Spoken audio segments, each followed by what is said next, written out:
Friends नमस्कार। Share market में जो लोग आना चाहते हैं या जो लोग अनजान हैं शेयर मार्केट से, उनके माइंड में बहुत बड़ा कन्फ्यूज़न होता है ट्रेडिंग और डीमैट अकाउंट को लेकर कि आखिर ये ट्रेडिंग और डीमैट अकाउंट है क्या। तो साथियों, मैं आपको बताना चाहूँगा बहुत ही सिंपल और सरल भाषा में कि जो हम शेयर ख़रीदते हैं शेयर एक्सचेंज से या अपने किसी ब्रोकर से, उसको ख़रीदने के लिए एक हमें ट्रेडिंग अकाउंट की आवश्यकता होती है, जहाँ पर हम शेयर की ख़रीद और बिक्री कर सकते हैं सवेरे 9:15 बजे से लेकर के दोपहर में 3:30 बजे तक। तो ये शेयर मार्केट के टाइम पर हम इसमें ख़रीद सकते हैं कोई भी शेयर और कोई भी शेयर बेच सकते हैं। ये ट्रेडिंग अकाउंट होता है जिसमें हम शेयरों की ट्रेडिंग कर सकते हैं या उनका व्यापार कर सकते हैं, ख़रीद और बिक्री कर सकते हैं।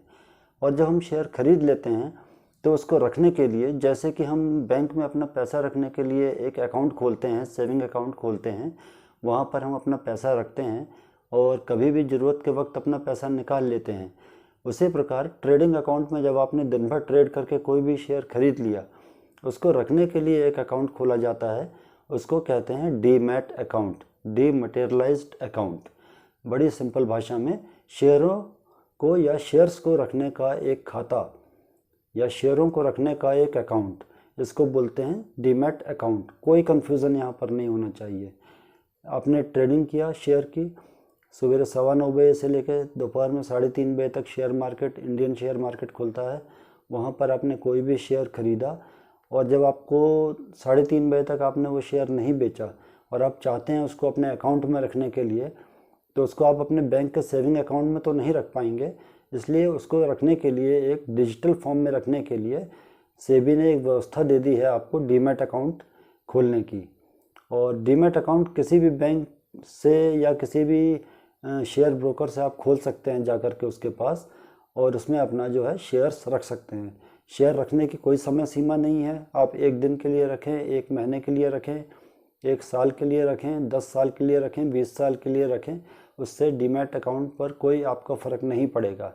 और जहाँ तक चार्जेस की बात है, तो सभी शेयर ब्रोकर्स या जो बैंक्स हैं जो डीमैट अकाउंट खुलवाते हैं, वो एक साल का एनुअल मेंटेनेंस चार्ज के तौर पर 300 रुपये से लेकर के 800-900 रुपये, 1000 रुपये तक का डीमैट अकाउंट चार्जेस एक साल में एक बार लेते हैं। उसका आपके शेयर की खरीद बिक्री से कोई फ़र्क नहीं है। आप 1 शेयर खरीदिए, 10 शेयर उसमें रखिए, 100 शेयर रखिए, लाख शेयर रखिए, उससे आपको कोई फ़र्क नहीं पड़ेगा। केवल वो डीमैट का एक एनुअल मेंटेनेंस चार्ज आपसे लेते हैं। वो 300 रुपये से लेके कुछ 1000 रुपये तक हो सकता है, किसी का 700-800 रुपये है, किसी का 600 रुपये है, इस प्रकार से। तो मैं समझता हूँ कि डीमैट अकाउंट और ट्रेडिंग अकाउंट का कॉन्सेप्ट क्लियर हो गया। और ये डीमैट अकाउंट भारत में सेबी एक संस्था है भारत सरकार की। इसने शेयर मार्केट को रेगुलेट करने के लिए, और उसमें जो बहुत सारे प्रॉब्लम्स आते थे शेयर के ओनरशिप को लेकर या और भी तरह तरह के प्रॉब्लम्स आते थे, उसको रेगुलराइज करने के लिए डीमैट अकाउंट की व्यवस्था 1996 से लागू करी थी। सबसे पहले NSDL का जो डीमैट अकाउंट खुलने भारत में स्टार्ट हुए थे 1996 में। उसके बाद फिर CSDL आया, सेंट्रल सिक्योरिटीज़ डिपॉजिटरीज लिमिटेड, जिसने कि 1999 में काम करना शुरू किया। और साथियों, डीमैट अकाउंट खोलने के लिए आप अपने नज़दीकी बैंक से संपर्क कर सकते हैं। वहाँ पर भी डीमैट अकाउंट खोलने की सुविधा आजकल प्रायः सभी बैंकों द्वारा दी जा रही है। या फिर आप अपने शहर के किसी भी नज़दीकी शेयर ब्रोकर के पास भी जा सकते हैं डीमैट अकाउंट खोलने के लिए। उन शेयर ब्रोकर्स को कहा जाता है डिपॉजिटरी पार्टिसिपेंट, DP।